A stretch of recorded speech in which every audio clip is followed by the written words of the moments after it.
Hello बच्चों, कैसे हो? आई होप बढ़िया होंगे। आज हम लोग केमिकल रिएक्शन एंड इक्वेशन का वन शॉट वीडियो पे डिस्कशन करने चल रहे हैं।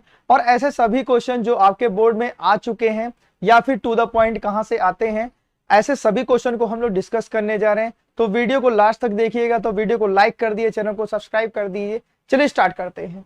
ठीक है, तो हम अपनी डेली लाइफ में हमेशा ये ऑब्जर्व करते हैं कि हमको हमारे आसपास बहुत सारे चेंजेस देखने को मिलते हैं ना।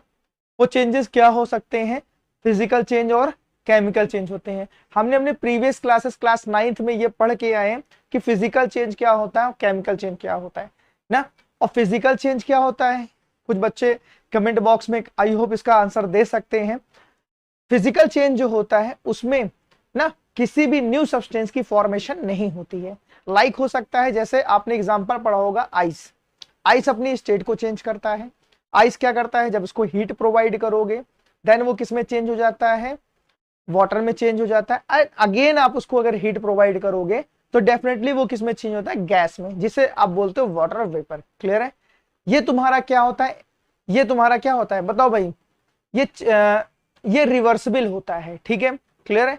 ये रिवर्सिबल होता है, कुछ टाइम के लिए होता है, टेम्परेरी होता है। ठीक है, बट जो केमिकल चेंज होता है वो परमानेंट होता है। और यहां पर सबसे बड़ा इंपॉर्टेंट पॉइंट है, ये परमानेंट चेंज होता है। यहां पे न्यू सब्सटेंस की फॉर्मेशन होती है। क्लियर है? क्योंकि केमिकल रिएक्शन के बारे में पढ़ना है तो डेफिनेटली हमको फिजिकल चेंज और केमिकल चेंज के बारे में एक बहुत ही अच्छा एक्सप्लेनेशन की नीड थी। आई होप आपको ये समझ में आया होगा।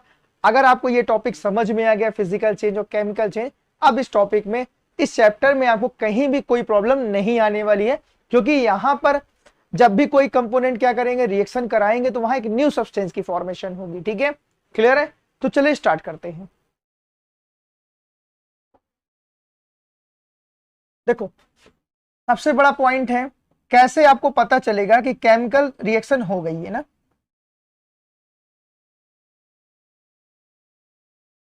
Characteristics of chemical reaction.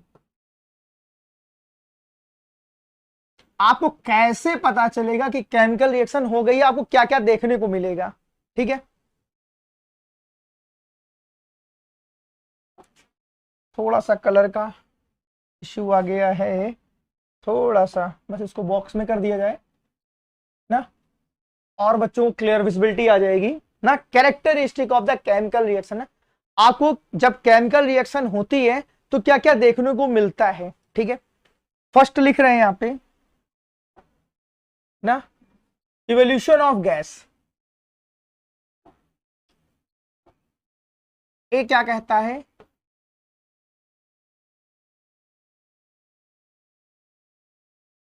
Of gas. ठीक है, क्या होता है, इवोल्यूशन ऑफ गैस।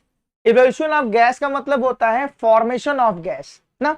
जब भी केमिकल रिएक्शन होती है तो वहां पर आपको गैस की फॉर्मेशन होते हुए दिखाई देती है। ठीक है, क्लियर? जैसे फॉर एग्जांपल आपका हो सकता है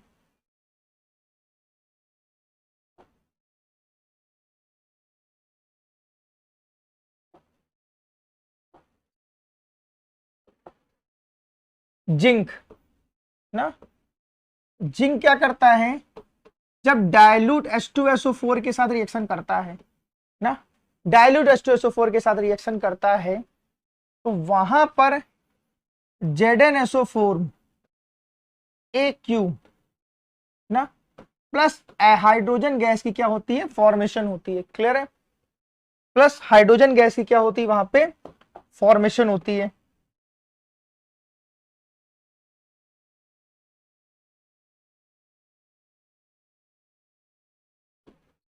क्लियर है ना?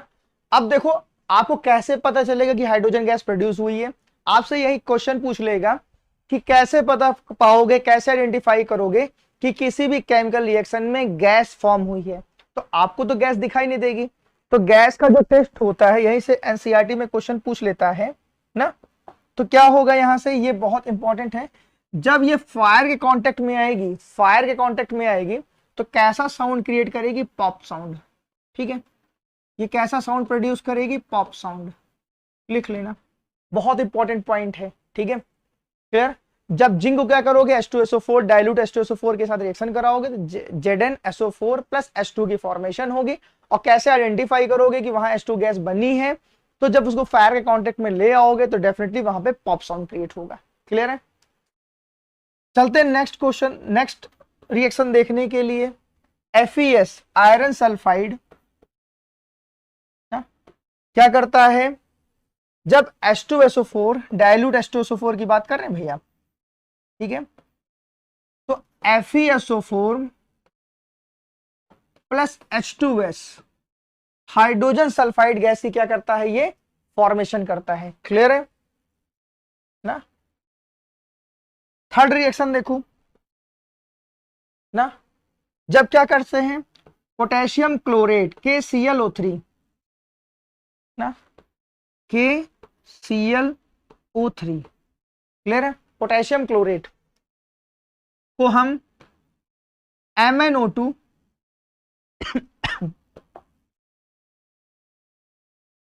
MnO2 ना की प्रेजेंस में हीट करते हैं ना, MnO2 की प्रेजेंस में हीट करते हैं, तो ये क्या होता है, पोटेशियम क्लोराइड प्लस ऑक्सीजन की प्रेजेंस, ऑक्सीजन क्या करता है, ये फॉर्म करता है। अब देखो कुछ बच्चे ये कहेंगे सर ये क्या आपने लिखा हुआ है ना, ये रिएक्शन के ऊपर क्या लिखा हुआ है। तो बेटा देखो, जब भी किसी रिएक्शन के ऊपर कोई सब्सटेंस लिखा जाता है इज कॉल्ड क्या, कैटलिस्ट। ये क्या होता है, कैटलिस्ट होता है। अब ध्यान से समझते हैं इस कैटलिस्ट का मतलब क्या होता है ना। जो कैटलिस्ट होता है ना, ये केमिकल रिएक्शन के रेट को इंक्रीज या डिक्रीज करता है। क्लियर है?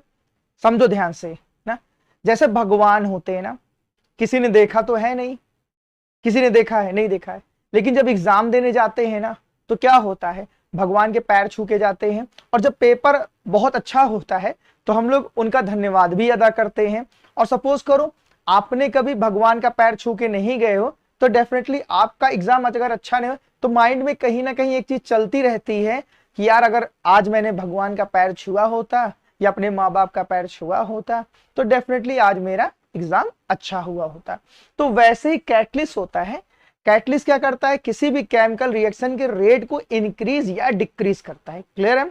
बट सबसे बड़ा पॉइंट, ये किसी भी केमिकल रिएक्शन में पार्टिसिपेट नहीं करता है। ये सबसे बड़ा पॉइंट है ना। आपको भगवान दिखाई तो नहीं देते, लेकिन भगवान आपका क्या करते हैं, कहते हो भगवान मेरा अच्छा कर दे, और अगर कुछ ऐसी बुरी हो जाती है तो कहते हो लग रहा है भगवान मुझसे रुष्ट हो गए या फिर भगवान मुझसे नाराज हो गए हैं और हमारा ये काम बिगड़ गया है। क्लियर है? तो केमिकल रिएक्शन में कैटलिस्ट क्या करता है, जो भी एरो को ऊपर लिखी जाती है तो वो क्या करता है, केमिकल रिएक्शन के रेट को इंक्रीज या डिक्रीज करता है, और कहीं पर भी केमिकल रिएक्शन में पार्टिसिपेट नहीं करता है। देखो कहीं पे भी MnO2 लिखा हुआ है ना, और जो ये ऑक्सीजन आया हुआ है बेटा, ये पोटेशियम क्लोरेट से आया हुआ है। ठीक है? ये रिएक्शन, ये दोनों ही रिएक्शन बहुत इंपॉर्टेंट होगी। ठीक है? ये आपसे क्या कहेगा, एक एग्जांपल दो इवोल्यूशन ऑफ गैस का, तो बहुत इंपॉर्टेंट पॉइंट है। ठीक है? और इसमें सबसे ज्यादा पूछता है कि आप लैब में ना ऑक्सीजन की प्रिपरेशन किससे करोगे, तो पोटेशियम क्लोरेट से। ठीक है? क्योंकि पोटेशियम क्लोरेट क्या होता है, इसका फॉर्मूला ही बच्चे नहीं लिख पाते हैं, तो इस वजह से पोटेशियम क्लोरेट बहुत इंपॉर्टेंट बनता है। ठीक है? इस रिएक्शन को आप मोस्ट IMP कर लीजिएगा। ठीक है? 2022 और 2023 के लिए। ठीक है? क्लियर है? चलते हैं नेक्स्ट क्वेश्चन, नेक्स्ट टॉपिक पे। ठीक? आपका जो क्या होता है, नेक्स्ट पॉइंट है चेंज इन कलर।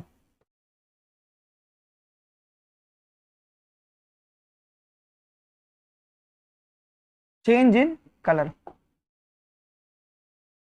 ठीक है?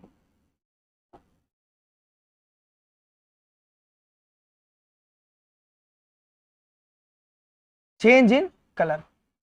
अब देखो, जब भी केमिकल रिएक्शन होती है तो वहां पर कुछ चेंजेस कलर में दिखाई देते हैं। ठीक है? कैसे आओ समझते हैं।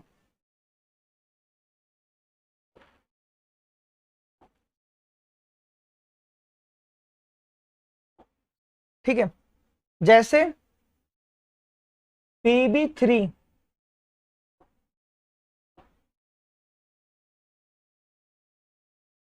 Pb3O4 ना, इसका जो नाम होता है वो है रेड लिड ऑक्साइड। क्या नाम है इसका?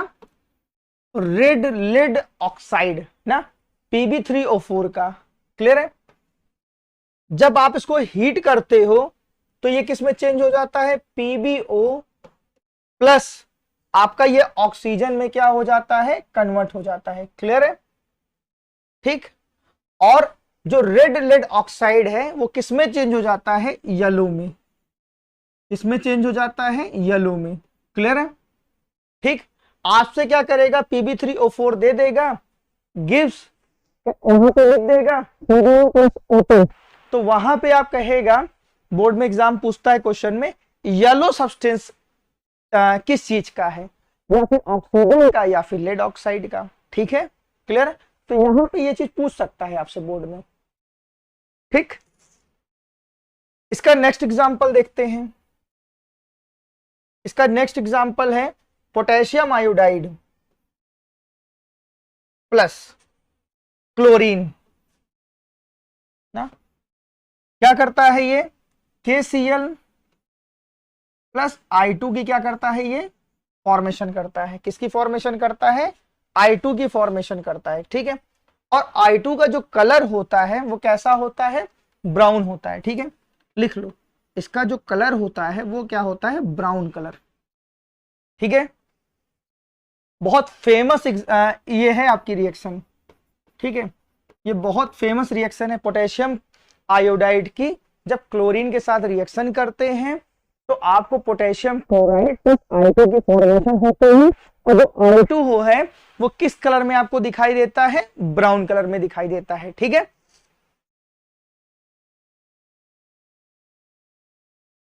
ठीक। चलते हैं नेक्स्ट टॉपिक पे। नेक्स्ट टॉपिक है formation of PPT।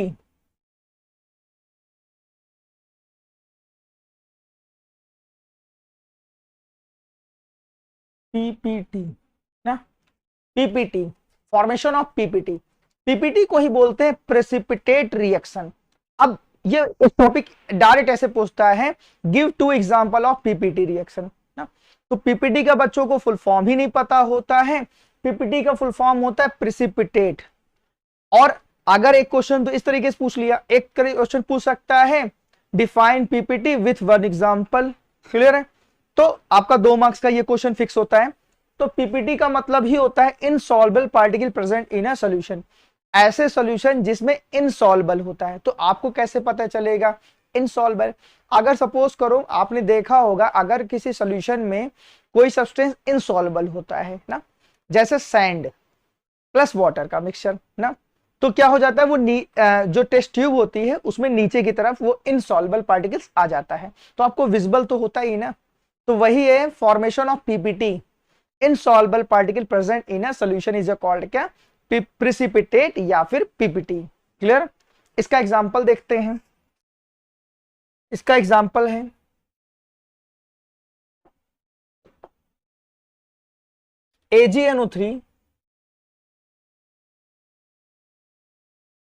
AgNO3 plus NaCl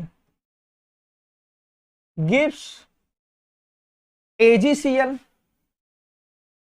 silver chloride plus NaNO3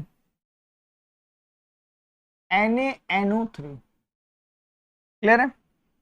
अब देखो, हाँ देखो एक चीज समझते हैं, यहां पे एक पॉइंट समझते हैं। जब भी कोई चीज गैस की फॉर्मेशन होती है, जब भी गैस की फॉर्मेशन होती है तो वहां जो एरो होता है वो ऊपर की साइड होता है। ठीक है? क्लियर? वहां जो एरो होता है वो ऊपर की तरफ होता है, या फिर वहां पे गैस लिख दी जाती है। क्लियर?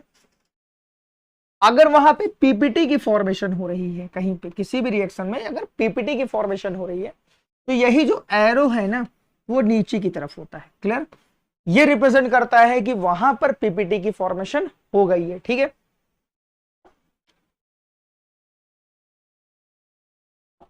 तो यहां पर जो आपका AgCl है वो PPT है। क्लियर, देखो एकदम बॉक्स बना के लिख दिया। क्लियर, अब आपको ये पता लग जाएगा कि जो AgCl है वो PPT की फॉर्म में रिएक्शन में आपको मिला है। कब मिला है? जब AgNO3 के एक्वस सॉल्यूशन के साथ NaCl एक्वस सॉल्यूशन, एक्वस का मतलब होता है, ध्यान सुनो, बहुत जगह लिखा रहता है AQ, AQ। आपने अपने घर में देखा होगा एक्वागार्ड, एक्वागार्ड से क्या आता है? वाटर आता है। तो ऐसा सॉल्यूशन, ऐसा कोई भी सॉल्यूशन जो वाटर के साथ फॉर्म हुआ है इज कॉल्ड क्या? एक्वस। ठीक है, और ऐसा कोई भी सॉल्यूशन जो वाटर के अदर फॉर्म है इज कॉल्ड क्या? Non aqueous. ठीक है, अब ये कंफ्यूजन बिल्कुल भी नहीं होना चाहिए कि अगर किसी सब्सटेंस के आगे AQ लगा दिया है तो बच्चे समझ नहीं पाएंगे। अब आप समझ जाओगे। क्लियर है?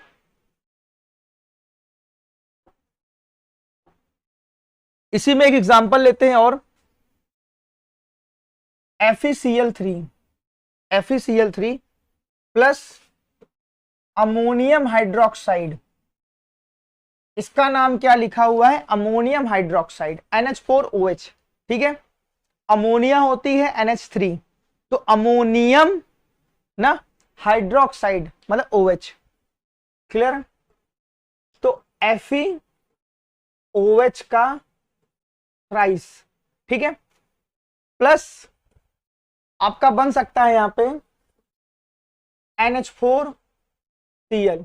क्या बन सकता है? NH4Cl। क्लियर है?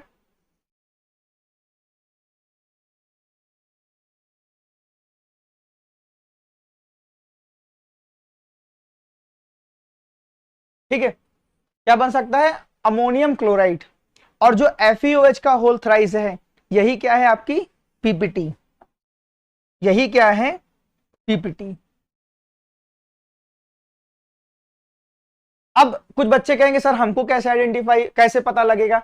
बेटा देखो, ये तो तुम्हारी केमिस्ट्री के लैब में होती। अगर FeCl3 के सोल्यूशन में अमोनियम हाइड्रोक्साइड को आप डालोगे तो वहां FeOH के रूप में आपको नीचे इनसॉल्युबल पार्टिकल प्रेजेंट मिलेगा। अगर आपने प्रैक्टिकल नहीं किया है तो डेफिनेटली आप क्या करोगे? आप उसको लर्न कर लो। क्लियर? ठीक है, अब देखो इसी का लास्ट इंपॉर्टेंट पॉइंट आपको ये समझ में आ गया कि पीपीटी का मतलब क्या होता है? प्रेसिपिटेट होता है। आपसे यहाँ बोर्ड में डायरेक्ट क्वेश्चन पूछता है। ठीक है, आप जब एनसीईआरटी के एग्जाम्पलर को लगाओगे, प्रीवियस पीवाईक्यू लगाओगे तो डेफिनेटली आपको चीजें समझ में आ जाएगी। आज का बहुत इंपॉर्टेंट टॉपिक, सबसे इंपॉर्टेंट टॉपिक अगर कहा जाए तो हम चलेंगे आज टेम्परेचर के कॉन्सेप्ट को समझने के लिए। ठीक है, जब भी केमिकल रिएक्शन होती है तो कभी कभी ऐसा देखा जाता है कि कंटेनर का टेम्परेचर क्या हो गया है? इंक्रीज हो गया है या फिर डिक्रीज हो गया है। ठीक है, इसे बोलते हैं चेंज इन टेम्परेचर। ठीक है, इसे बोलते हैं या फिर इसे बोलते हैं एनर्जी चेंज। क्या बोलते हैं? Energy change. ठीक है, इसे बोलते हैं क्या? Energy change. और एनर्जी चेंज आपके दो टाइप्स की होती है। ठीक है, एक होती एक्सोथर्मिक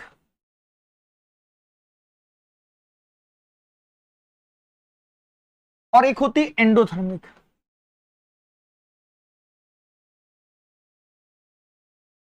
एक होती एक्सोथर्मिक और एक होती एंडोथर्मिक।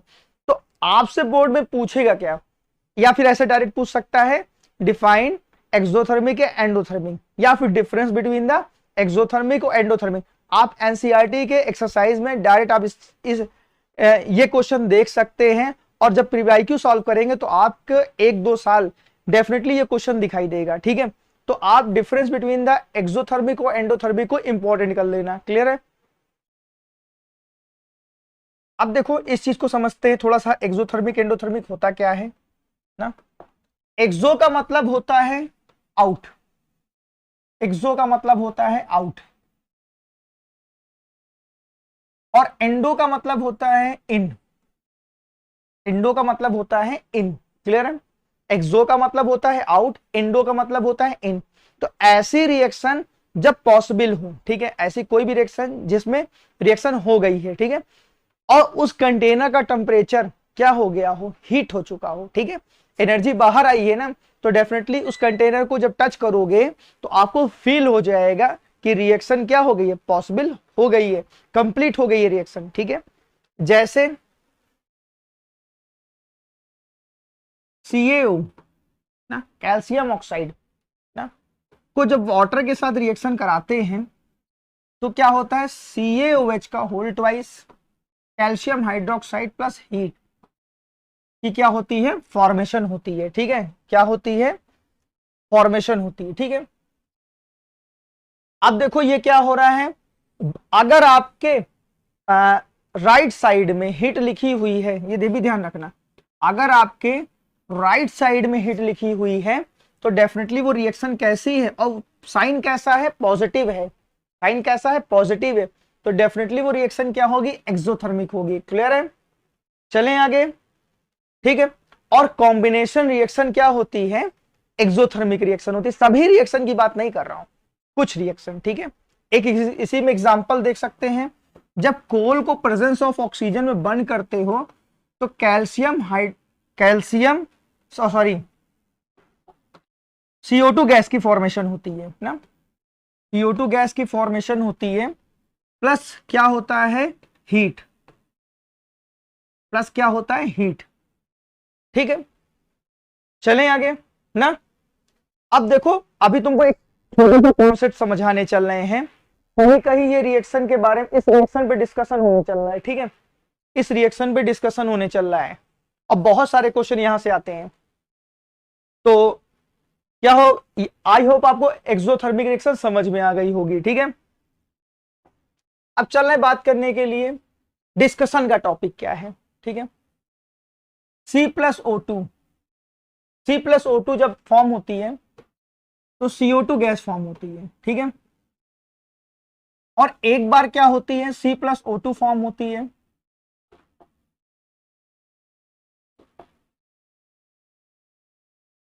तो आपने देखा होगा CO कार्बन मोनोऑक्साइड गैस की भी फॉर्मेशन होती है। क्लियर, तो आपको कैसे पता चलेगा कि किसमें CO फॉर्म होगी, किसमें CO2 फॉर्म होगी ना।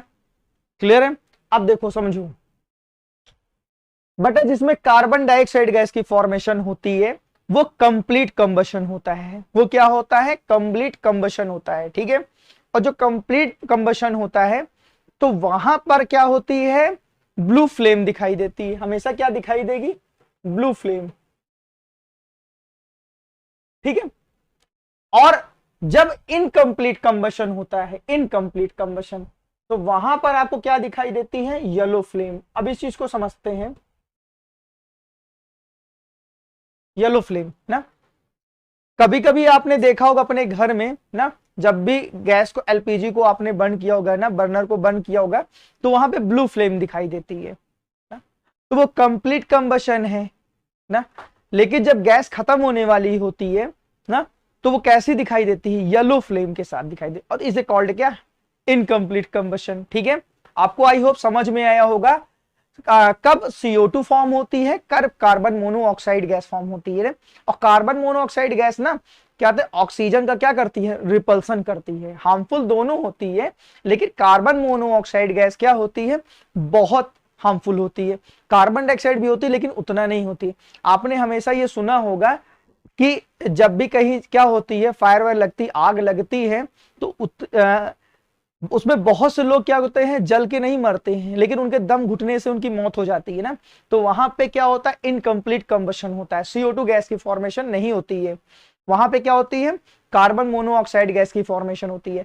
अब वो ऑक्सीजन का रिपल्सन करता है, तो डेफिनेटली रिपल्सन अगर करेगा तो ऑक्सीजन धीरे धीरे खत्म हो जाएगी और हमको जिंदा रहने के लिए ऑक्सीजन की नीड होगी। धीरे धीरे तुम्हारी बॉडी में क्या होती है, कार्बन मोनोऑक्साइड एंटर करती जाती है और तुम्हारा दम घटने से मौत हो जाती है। क्लियर है, चलें आगे। अब देखो एंडोथर्मिक, तो ऐसी रिएक्शन जिसको कंप्लीट करने के लिए तुमको खुद हीट प्रोवाइड करनी पड़े, इज कॉल्ड क्या, एंडोथर्मिक रिएक्शन, ठीक है। जैसे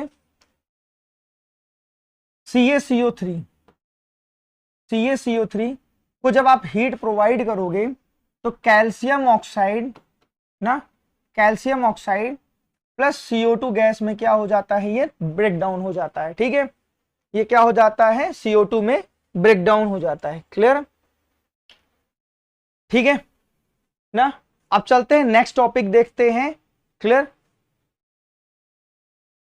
हमारा नेक्स्ट टॉपिक है केमिकल रिएक्शन को मोर इंफॉर्मेटिव कैसे बनाया जाता है।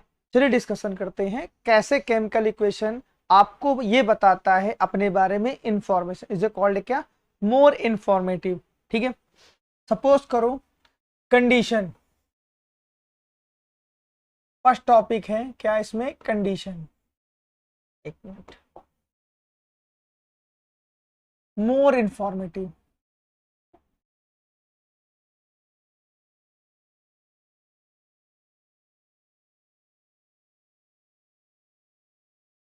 मोर इंफॉर्मेटिव। क्लियर है, मोर इंफॉर्मेटिव में फर्स्ट टॉपिक आता है आपका कंडीशन। ठीक है, किस कंडीशन पे ये रिएक्शन हो रही है वो आपको बताएगा। ठीक है, कैसे आओ देखते हैं। हमको पता है किसी भी केमिकल रिएक्शन में आपका लेफ्ट साइड में क्या होता है, रिएक्टेंट होता है। ठीक है, और राइट साइड में क्या होता है, प्रोडक्ट होता है ना। हमारे पास एक रिएक्शन लिखी हुई है N2 plus H2 gives, gives लिखा हुआ है NH3। ठीक है, कुछ स्पेसिफिक कंडीशन पे रिएक्शन पॉसिबल हो रही है। ठीक है, अब देखो वो स्पेसिफिक कंडीशन है क्या,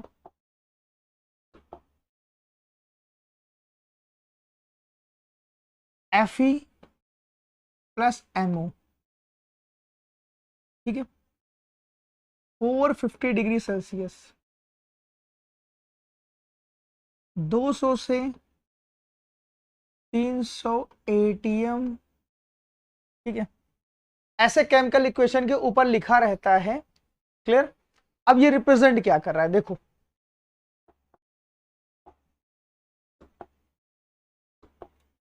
ठीक है, जो 200 ATM, 200 से 300 ATM प्रेशर है, ये एटमॉस्फेरिक प्रेशर है। इज कॉल्ड क्या, ATM इज कॉल्ड क्या, एटमॉस्फेरिक प्रेशर। 450 मतलब होता है 450 डिग्री सेल्सियस पे रिएक्शन पॉसिबल हो रही है। और Fe प्लस MO, MO बेटा देखो ऐसे लिखा हुआ है, इज कॉल्ड क्या, मॉलिबेडनम। मॉलिबेडनम और Fe को हम क्या कर रहे हैं यहाँ पे, एज ए कैटलिस्ट यूज कर रहे हैं। ठीक है, कैटलिस्ट को ऑलरेडी हम लोगों ने डिस्कस कर लिया है। कैटलिस्ट क्या होता है, केमिकल रिएक्शन के रेट को इंक्रीज या डिक्रीज करता है और किसी भी केमिकल रिएक्शन में पार्टिसिपेट नहीं करता है। क्लियर है, चलें ना। तो आपको यहां समझ में आया कंडीशन।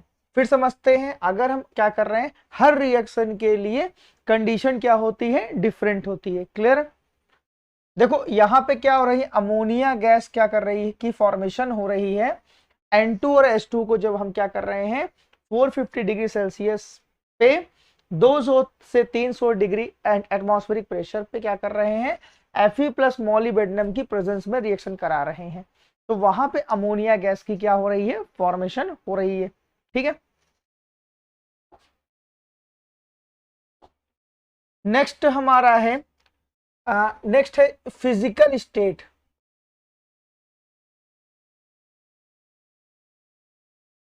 हमको ये बताता है अपनी फिजिकल स्टेट के बारे में। ये क्या बताता है, अपनी फिजिकल स्टेट के बारे में बताता है। ठीक है, जैसे जिंक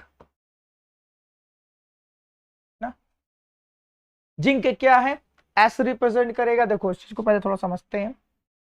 अगर स्मॉल एस लिखा है तो रिप्रेजेंट करेगा ये क्या, सॉलिड। ठीक है, अगर एल लिखा है जिसे कॉल्ड क्या, लिक्विड।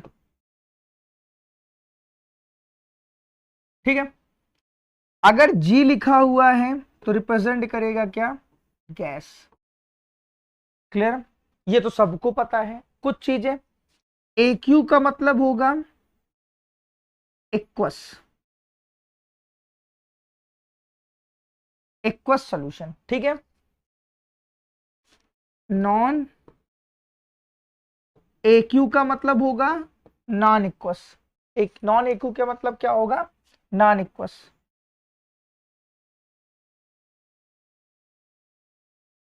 ठीक है। अगर कहीं एरो ऊपर की तरफ बना हुआ है इज कॉल्ड क्या?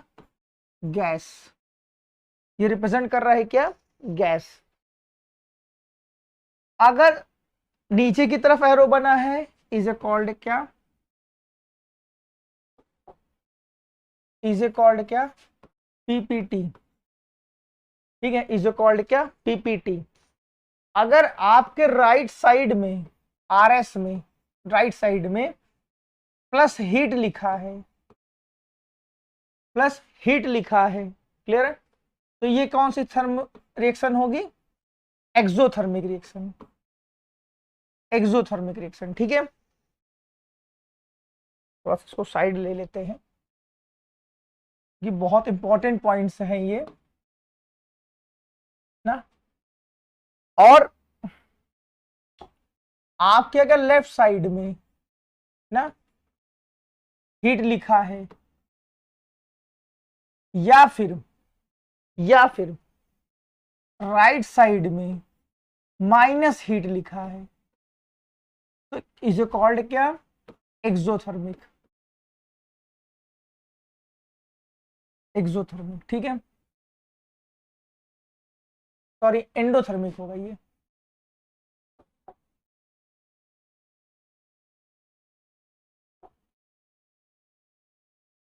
ये एंडोथर्मिक और ये एक्सोथर्मिक। ठीक है,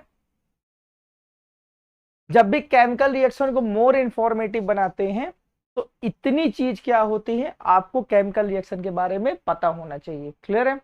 अब चल रहे हैं इन केमिकल रिएक्शन को मोर इंफॉर्मेटिव को हम ऑपरेट करने। ठीक है,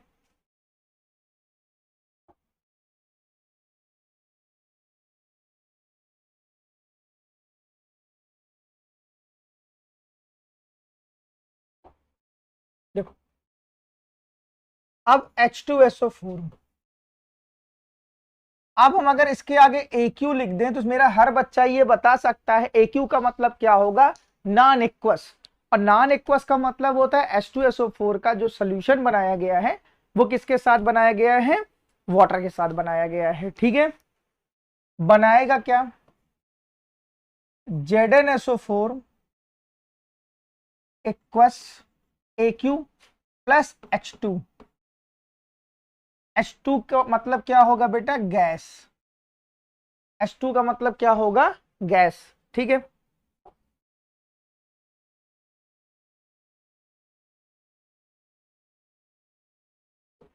H2 का मतलब क्या होगा? गैस। क्लियर है? ठीक है, मोर इंफॉर्मेटिव आपको समझ में आ रहा होगा आई होप। फिर इसी में क्या होता है ना, जैसे लिख दिया गया Na, इसी में लिख दिया गया Na प्लस H2O ना, ये किस फॉर्म में है? लिक्विड फॉर्म में है। ठीक है, अब देखो बना क्या? सोडियम हाइड्रोक्साइड AQ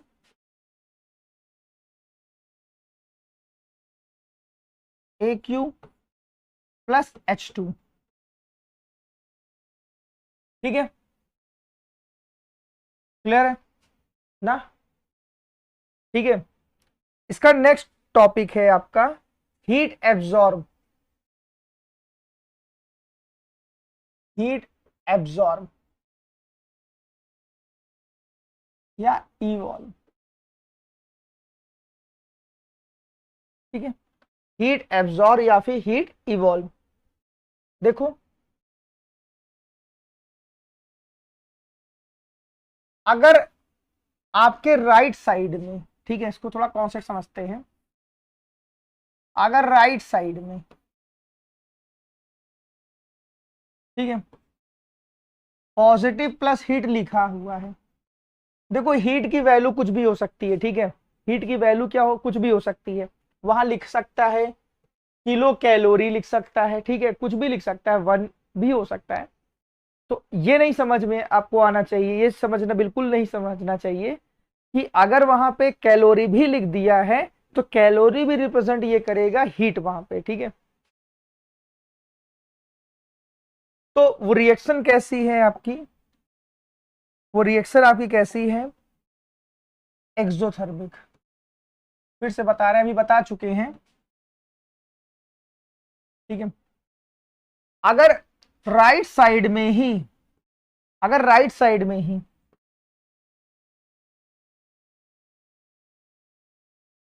बहुत सा कंफ्यूजन इसमें बच्चों का रहता है, राइट साइड में ही अगर माइनस हीट लिखा है तो इसे कॉल्ड क्या, एंडोथर्मिक।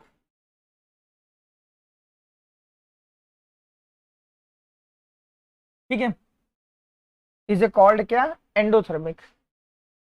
अब देखो कुछ एग्जाम्पल देख ले तो इसको और क्लियर हो जाएगा हमारा ना। C+O2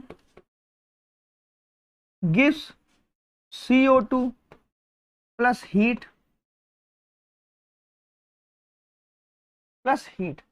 इज कॉल्ड क्या, एक्सोथर्मिक। इज कॉल्ड क्या, एक्सोथर्मिक। ठीक है, अब देखो कार्बन क्या कर रहा है, सल्फर के साथ रिएक्शन कर रहा है और सल्फर डाइऑक्साइड की क्या हो रही है, यहां पे फॉर्मेशन हो रही है। क्या हो रही है, सल्फर डाइऑक्साइड की फॉर्मेशन हो रही है, ठीक है, CH2 ना। और यहां पे लिखा क्या है, ही माइनस हीट इज कॉल्ड क्या, एंडोथर्मिक।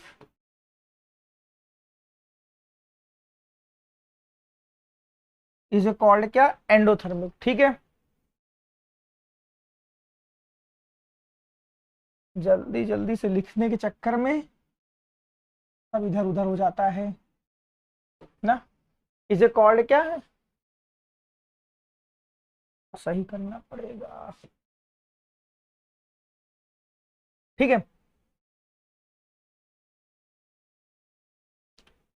आपसे एक्सोथर्मिक और एंडोथर्मिक एग्जांपल पूछ लेता है, बोर्ड में हमेशा पूछा जाता है, ठीक है। अब देखो कंसंट्रेशन,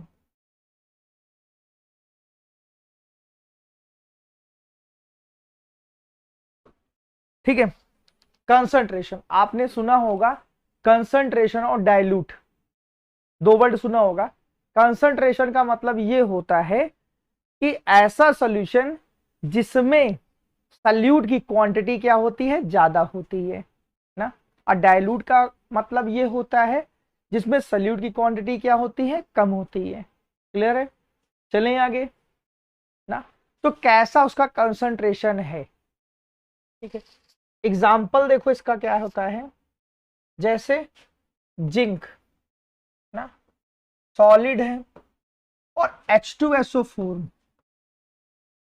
ना एक्वस फॉर्म में है। एक्वस का मतलब क्या है, वो डेफिनेटली क्या हुआ होगा, सपोज करो एक H2SO4 आपने लिया है ना, और आपने क्या लिया है, एक्वस का मतलब वाटर लिया है, ठीक है। आप क्या कर रहे हो, दोनों को मिक्स कर रहे हो, दोनों को मिक्स कर रहे हो, मतलब जो H2SO4 की पावर थी वो अब धीरे धीरे क्या हो रही है, कम हो रही है। कम क्यों हो रही है, क्योंकि वो अब क्या हो रहा है, कंसंट्रेशन से डाइल्यूट में कन्वर्ट हो रहा है, ठीक है। क्या हो रहा है, कंसंट्रेशन से डाइल्यूट में कन्वर्ट हो रहा है। सपोज करो कहीं एक भंडारा चल रहा था ना, जो मटर पनीर की सब्जी बनी हुई थी वो बहुत अच्छी थी स्टार्टिंग टाइम में, लेकिन हम लोगों ने देखा लास्ट टाइम में भीड़ बढ़ती गई और मटर पनीर की सब्जी धीरे धीरे कम होती गई। तो हलवाई ने क्या किया, उसमें पानी मिला दिया, थोड़ा सा पानी मिला, तो वो पहले की कंपैरिजन में अब क्या हो गया, डाइल्यूट हो गया, ठीक है। हम आई होप आपको डाइल्यूट और कंसंट्रेशन का मीनिंग समझ में आया होगा, ठीक है। ZnSO4 एक्वस और यहां बेटा क्या, H2, ऑलरेडी हम लोगों ने ये रिएक्शन डिस्कस कर ली है, ठीक है।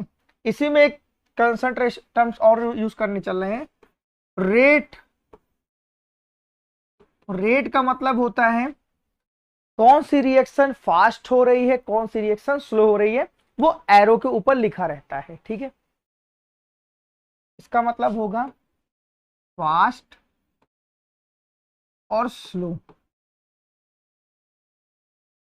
फास्ट और स्लो। जैसे HCl प्लस NaOH, HCl और NaOH आपस में कंबाइंड हो रहे हैं, तो आपको पता है कि जब एसिड और बेस, एसिड और बेस क्या करते हैं, आपस में रिएक्ट करते हैं, तो वहां सॉल्ट प्लस वाटर की क्या होती है, फॉर्मेशन होती है।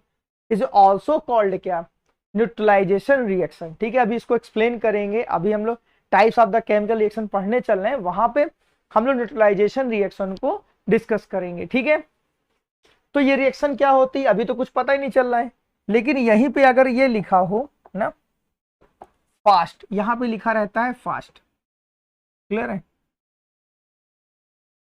ना, तो आपको ये समझ में आएगा ये रिएक्शन कैसी है, फास्ट है, या फिर किसी रिएक्शन पे लिखा रहता है स्लो, तो वो रिएक्शन क्या होती है, स्लो।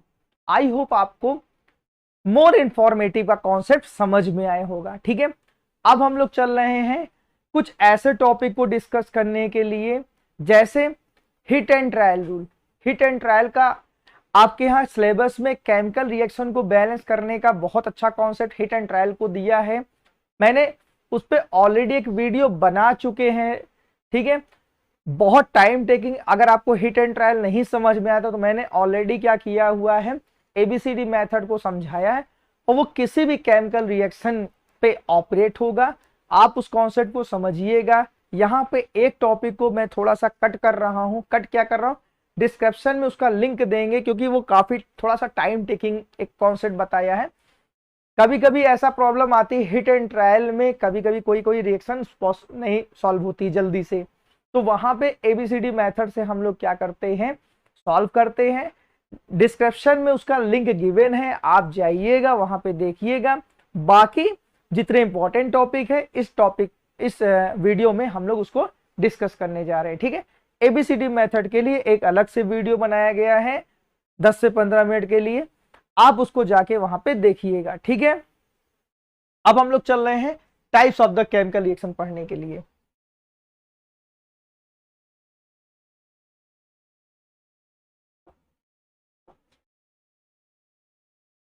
क्या पढ़ने के लिए, types of chemical reaction.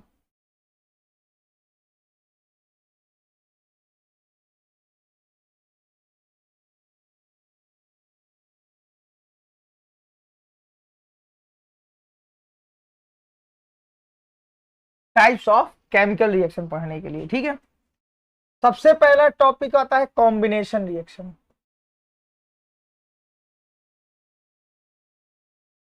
Combination reaction ना, कॉम्बिनेशन रिएक्शन।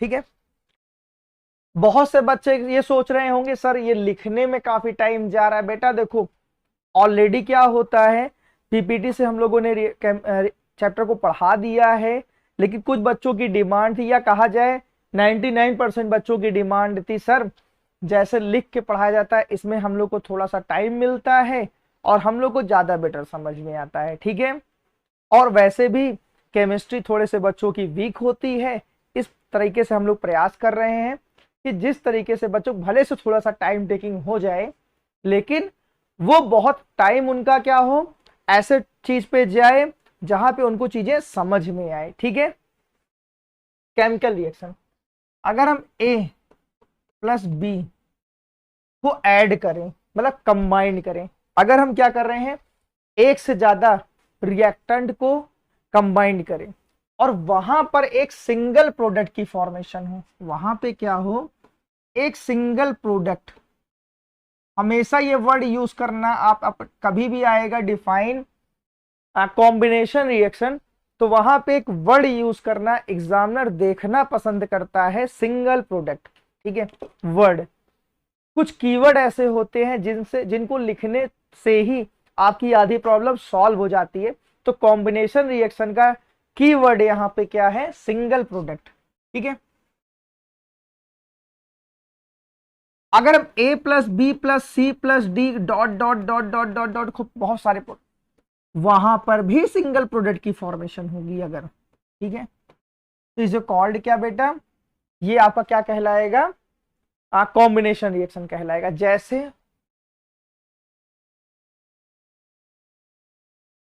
जैसे C+O2,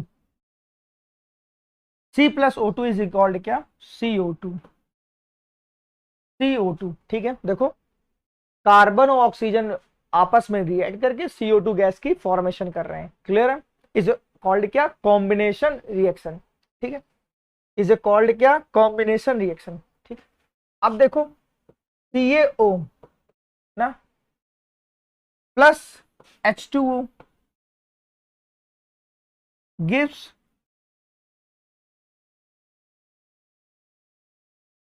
ना कैल्शियम हाइड्रोक्साइड की क्या हो रही है, यहाँ पे फॉर्मेशन हो रही, क्या हो रही है, कैल्शियम हाइड्रोक्साइड की फॉर्मेशन हो रही। जब कैल्शियम ऑक्साइड को ना वाटर के साथ रिएक्ट कराते हैं तो कैल्शियम हाइड्रोक्साइड की क्या हो रही है, यहाँ पे फॉर्मेशन हो रही है। ठीक है, अब देखो ये क्या होता है, थोड़ा सा इसके बारे में डिस्कस कर लेते हैं। बोर्ड का यहां से कुछ क्वेश्चंस आते हैं ना। ये तुम्हारा व्हाइट सॉलिड होता है, ये क्या होता है तुम्हारा व्हाइट सॉलिड। इस रिएक्शन के बारे में डिस्कस हो रहा है, मोस्ट IMP है इस रिएक्शन। ठीक है, और ये तुम्हारा क्या होता है, स्लेक लाइम का नाम होता है, स्लेक लाइम। इसको व्हाइट वॉशिंग में भी यूज किया जाता, व्हाइट वॉशिंग में भी यूज किया जाता है। ठीक है, या फिर इसे बोलते हैं क्विक क्लाइम, इसे बोलते हैं क्या, क्विक क्लाइम। ठीक है, अब देखो ध्यान सुनो, कैल्शियम ऑक्साइड को जब वाटर के साथ रिएक्शन कराते हैं तो वहां पे क्या होता है, कैल्शियम हाइड्रोक्साइड की फॉर्मेशन होती है, एक हिसिंग साउंड फॉर्म होता है, हिसिंग साउंड लिखते हैं क्या, हिसिंग साउंड।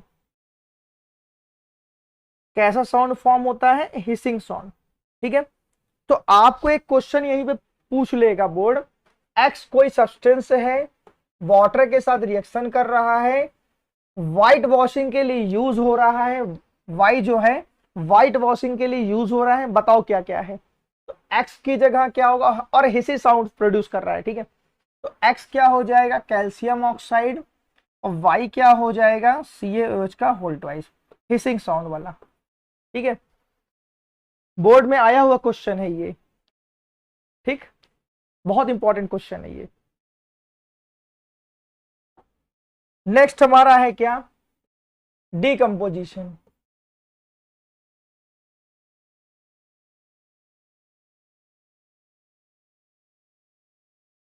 अब डीकंपोजिशन भी तुम्हारी 3 टाइप की होती है ना। एक होती है थर्मल ना, एक होती है थर्मल, एक होती है इलेक्ट्रोलाइटिक,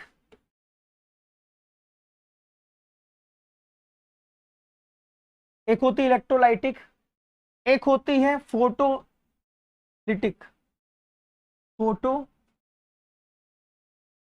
फोटोलिटिक। ठीक है, डीकंपोजिशन एक ऐसी रिएक्शन जिसमें एक सिंगल प्रोडक्ट ना, सिंगल क्या होता है, कई पार्ट में डिवाइड होता है। जैसे ए और बी,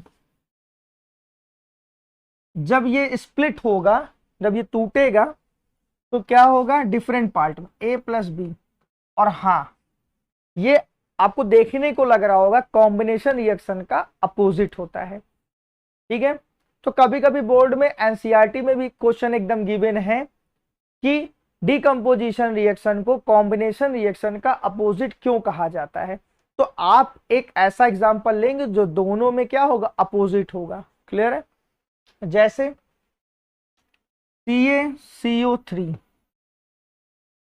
आपने उसको हीट दिया, CaCO3 को आपने हीट दिया, और वहां पे क्या हो गया, CaO प्लस CO2 में क्या हो गया बेटा, ये डिवाइड हो गया। हाँ या ना, CaO प्लस CO2 में ये क्या हो गया, डिवाइड हो गया। क्लियर है, अब यहाँ पे सिंगल प्रोडक्ट, सिंगल चीज क्या हो रही, कई पार्ट में डिवाइड हो रही है ना। किस में डिवाइड हो रही है, कैल्शियम ऑक्साइड प्लस CO2 में। ठीक है, अगर आप इसी Ca प्लस CO2 को आप अपने क्या करते हैं, इसको पलट दिया जाए ना, तो क्या हो जाएगा, CaCO3 की फॉर्मेशन हो जाएगी, और ये क्या हो जाएगा, जल्दी बताओ भाई, कॉम्बिनेशन रिएक्शन हो जाएगी। अगर आपका यहाँ सिंगल प्रोडक्ट लिखा है और ये कई पार्ट में टूट रहा है, तो वो क्या होगा, डिकम्पोजिशन रिएक्शन। ठीक है, क्लियर, आई होप समझ में आया होगा ना। अब देखो यहाँ पे डिस्कस करने चल रहे हैं इसके लिए पूरा इलेक्ट्रोलाइटिक,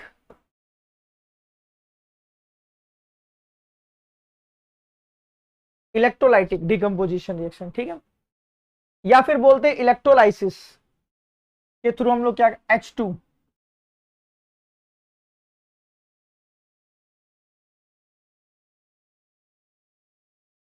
ऐसी रिएक्शन, ऐसा सब्सटेंस जिसमें हम क्या कर रहे हैं, इलेक्ट्रिसिटी इंटर कराने के बाद इलेक्ट्रिसिटी के थ्रू हम उसको क्या कर रहे हैं, डिफरेंट पार्ट में ब्रेक डाउन कर रहे हैं, इसे कॉल्ड क्या, इलेक्ट्रोलाइटिक डिकम्पोजिशन रिएक्शन। ठीक है, इसी में देखो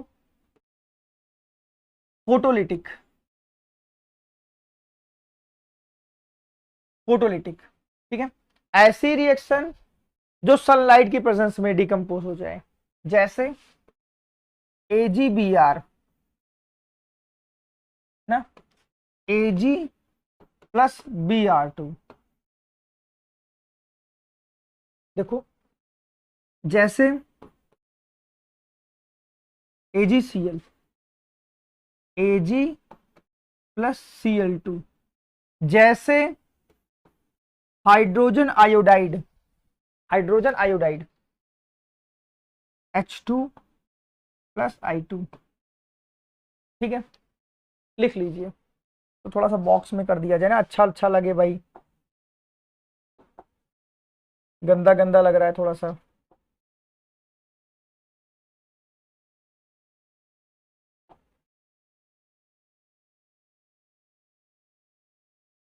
ना, कलर चेंज कर दें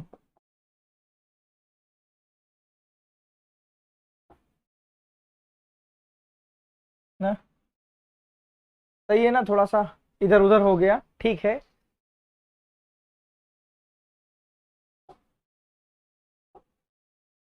चलो, ज्यादा सजाने के चक्कर में चीजें गड़बड़ा जाती है ना। अब हम लोग बात करने चल रहे हैं displacement reaction,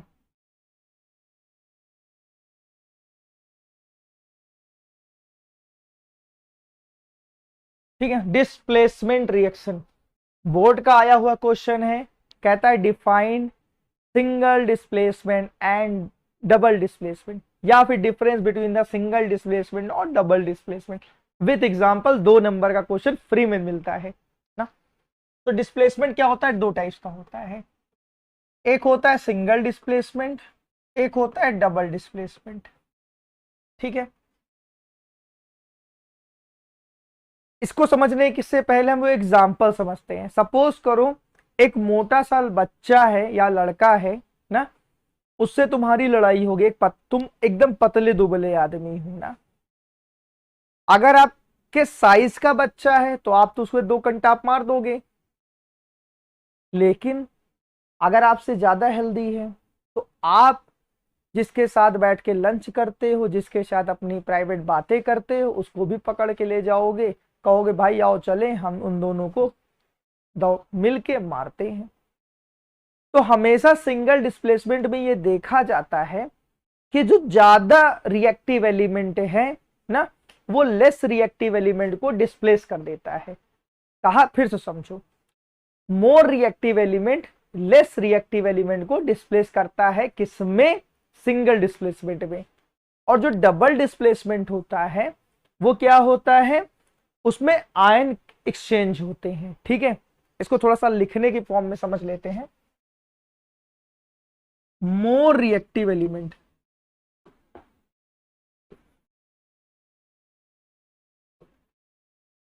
more reactive element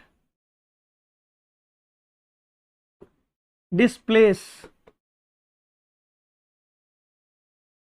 ना लेस रिएक्टिव एलिमेंट।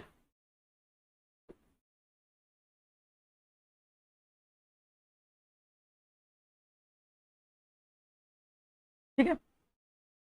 और जो डबल डिस्प्लेसमेंट होता है इनमें आयन एक्सचेंज होते हैं।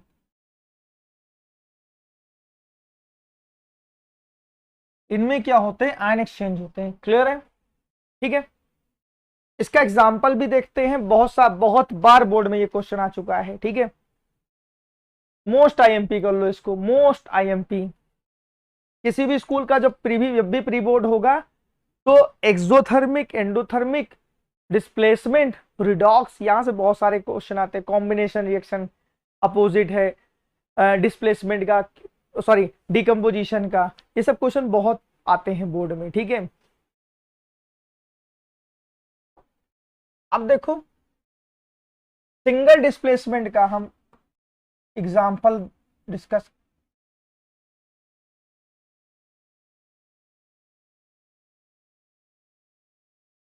ठीक है, दिख रहा है ना, थोड़ा सा इधर उधर हो गया। सिंगल डिस्प्लेसमेंट ना, अब देखो सिंगल डिस्प्लेसमेंट में क्या हो रहा है, Fe CuSO4 ना, Fe plus CuSO4 gives FeSO4 plus Cu की ये क्या हो जाती है यहाँ पे, फॉर्मेशन। Cu की क्या हो जाती है, फॉर्मेशन। ठीक है, अब ना इसका जो कलर होगा वो क्या हो जाएगा, रेडिश ब्राउन। इसका जो कलर हो जाएगा वो क्या हो जाएगा, रेडिश ब्राउन। और FeSO4 का जो कलर हो जाएगा वो लाइट ग्रीन। क्या हो जाएगा, लाइट ग्रीन।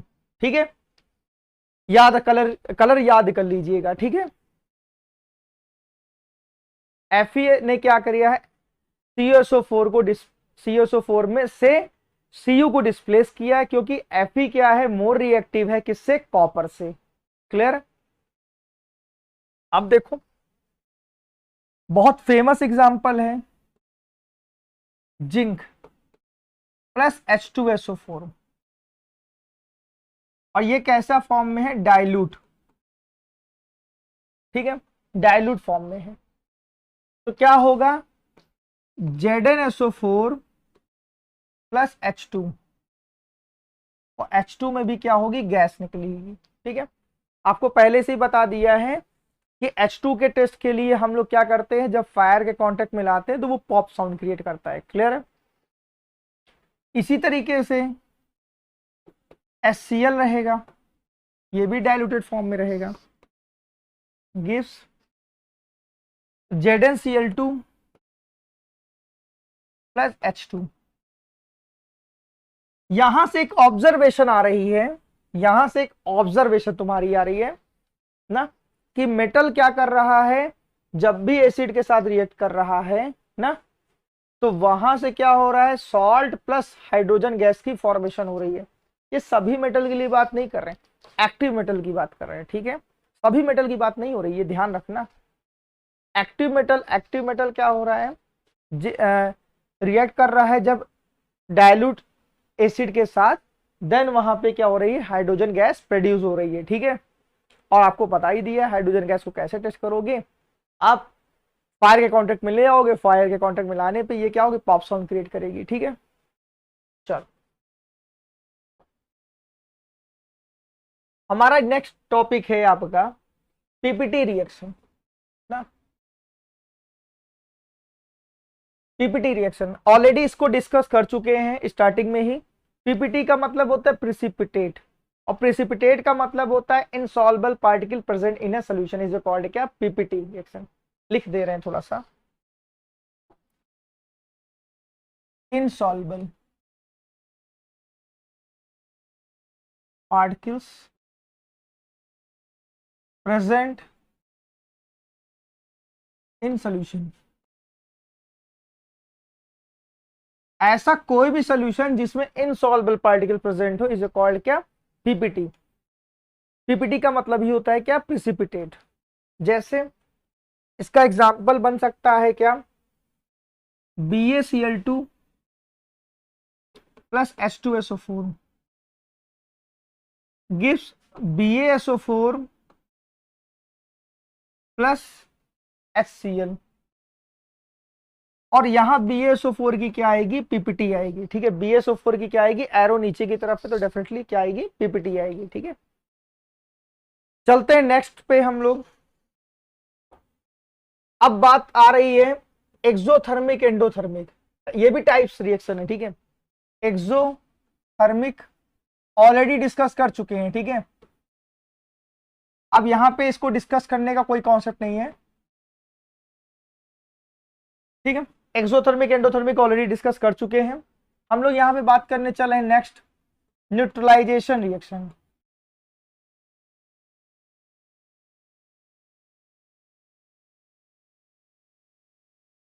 इस पे कौन सी रिएक्शन, न्यूट्रलाइजेशन रिएक्शन। देखो न्यूट्रलाइजेशन का मतलब होता है न्यूट्रल ना, न्यूट्रलाइजेशन का मतलब न्यूट्रलाइजेशन का मतलब न्यूट्रल। जब एसिड बेस को, ध्यान सुनना, एसिड बेस को या बेस एसिड को, दोनों ही केस हो सकता है, न्यूट्रलाइज करता है। मतलब न्यूट्रलाइज का मतलब ये होता है जिस इन दोनों की रिएक्शन के बाद H2O का बनना जरूरी होगा।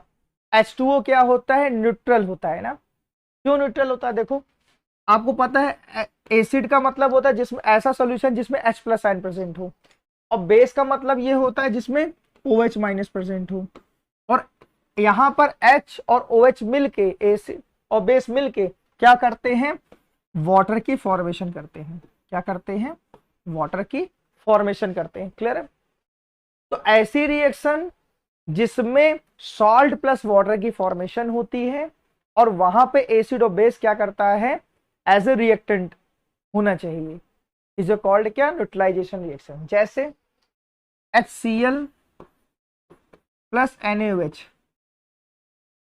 अब देखो इसमें H प्रेजेंट है तो डेफिनेटली इसमें एसिड है, इसमें OH प्रेजेंट है तो डेफिनेटली ये बेस है। तो NaCl plus H2O is called क्या, न्यूट्रलाइजेशन रिएक्शन। ठीक, नेक्स्ट चल रहे हैं बात करने के लिए हम लोग रिडॉक्स रिएक्शन। ठीक है, नेक्स्ट चल रहे हैं हम लोग रिडॉक्स रिएक्शन की बात करने के लिए। बहुत इंपॉर्टेंट टॉपिक है, बहुत कंफ्यूजिंग टॉपिक होता है ये बच्चों के लिए, क्लास 10th के लिए नया नया कॉन्सेप्ट आता है और बच्चे क्या करते हैं, इस टॉपिक को सोचते हैं कि कितनी जल्दी हम लोग क्या करें, इसको लर्न कर लें। लर्न करने के चक्कर में ही जानते हो बच्चों का बहुत इसमें लॉस हो जाता है। तो समझते हैं टॉपिक है क्या, छोटे छोटे कीवर्ड्स इसमें सर्च करते हैं और बढ़िया बढ़िया इसमें कॉन्सेप्ट लगाते हैं और केमिकल रिएक्शन को सॉल्व करते हैं। ठीक है, बोर्ड का आया हुआ क्वेश्चन, यहाँ से बहुत सारे क्वेश्चन आते हैं। इस साल 2022-2023 के जो सैंपल पेपर आया हुआ है उसमें एक बहुत इंपॉर्टेंट क्वेश्चन में ये पूछा गया है। ठीक है, तो ऐसी रिएक्शन ये दो वर्ड से मिलकर बना हुआ है, एक बनाया है रिडक्शन, एक बना है वर्ड ऑक्सीडेशन। जो रिडॉक्स है वो दो वर्ड से मिलकर बना है, रिड मतलब होता है रिडक्शन और ऑक्स मतलब होता है ऑक्सीडेशन। तो ऐसी रिएक्शन जिसमें ऑक्सीडेशन और रिडक्शन बोथ होते हैं इज कॉल्ड क्या, रिडॉक्स रिएक्शन। ठीक है, चलें आगे। तो अब इस चीज को समझते हैं, अगर किसी केमिकल रिएक्शन में एक ऑक्सीडेशन हो रहा है तो एक ही रिडक्शन होगा, अगर एक रिडक्शन हो रहा है तो एक ही ऑक्सीडेशन होगा, अगर दो हो रहे हैं तो दो होगा। ठीक है, तीन हो रहे तीन होगा। ठीक, इस चीज को समझ लिए। दूसरी चीज, बच्चों का यहाँ बहुत कंफ्यूजन होता है, ध्यान से समझना। अगर कहीं रिडक्शन हो रहा है, ठीक है, अगर किसी रिएक्शन किसी सब्सटेंस का रिडक्शन हो रहा है तो उसी को हम लोग बोलेंगे ऑक्सीडाइजिंग, ऑक्सीडाइजिंग एजेंट, उसे बोलेंगे क्या, ऑक्सीडाइजिंग एजेंट। एकदम देखो जस्ट अपोजिट है, अब इसका कॉन्सेप्ट यूज करने चल रहे हैं और इसे बोलेंगे ऑक्सीडेशन, इसे बोलेंगे रिड्यूसिंग एजेंट।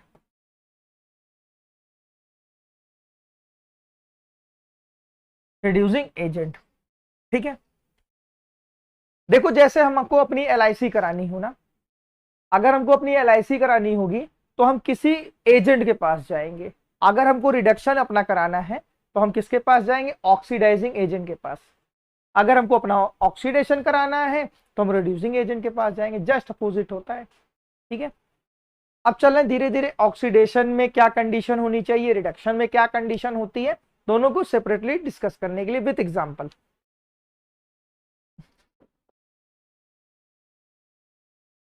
ऑक्सीडेशन, ठीक है। ऑक्सीडेशन हम लोग जैसे addition of oxygen,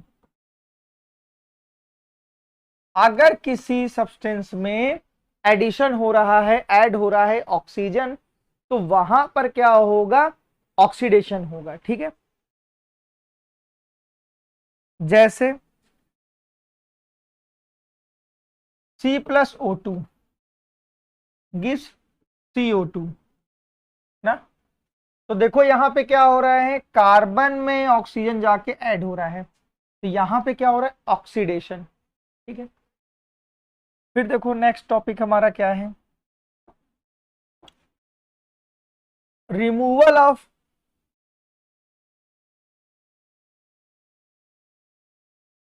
hydrogen. Removal of क्या? हाइड्रोजन, ठीक है। इसके लिए एग्जांपल देखो, HCl plus MnO2 gives MnCl2 plus H2O plus Cl2। एक बार रिएक्शन देख ले, सही शायद लिखी हुई है, हाँ ठीक है। अब देखो यहां से क्या हुआ है ना, देखो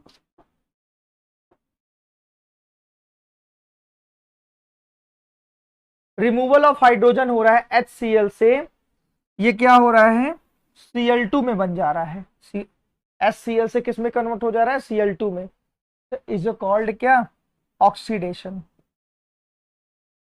इज कॉल्ड क्या? ऑक्सीडेशन, ठीक है।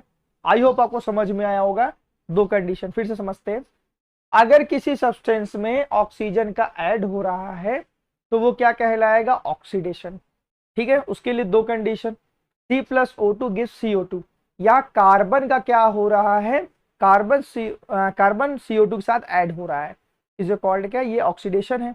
इसकी दूसरी कंडीशन होती है रिमूवल ऑफ हाइड्रोजन। हमने यहाँ एक एग्जाम रिएक्शन लिखी है, HCl plus MnO2 gives MnCl2 plus H2O plus Cl2।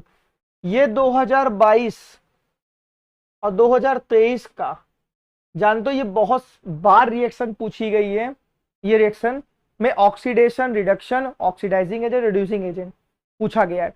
और इस बार के जो सैंपल पेपर है ना, इस बार का जो सैंपल पेपर है जाके देख लेना, उसमें ये रिएक्शन गिवन है और यही क्वेश्चन ही पूछा गया है, ठीक है।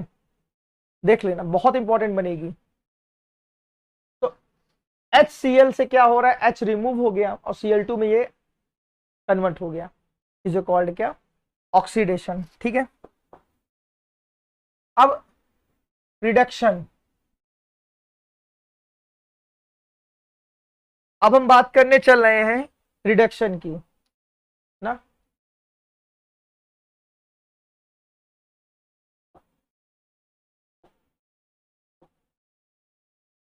ठीक है, addition of hydrogen, just opposite. Addition of hydrogen ना, H2S plus Cl2 gives HCl plus S। देखो यहां पे क्या हो रहा है, ये इसका रिडक्शन हो रहा है, ये इसका क्या हो रहा है? रिडक्शन, ठीक है। याद रखना क्यों रिडक्शन हो रहा है, क्योंकि यहां पे Cl2 में क्या हो रहा है? H जाके ऐड हो जा रहा है, तो रिडक्शन हो गया, ठीक है।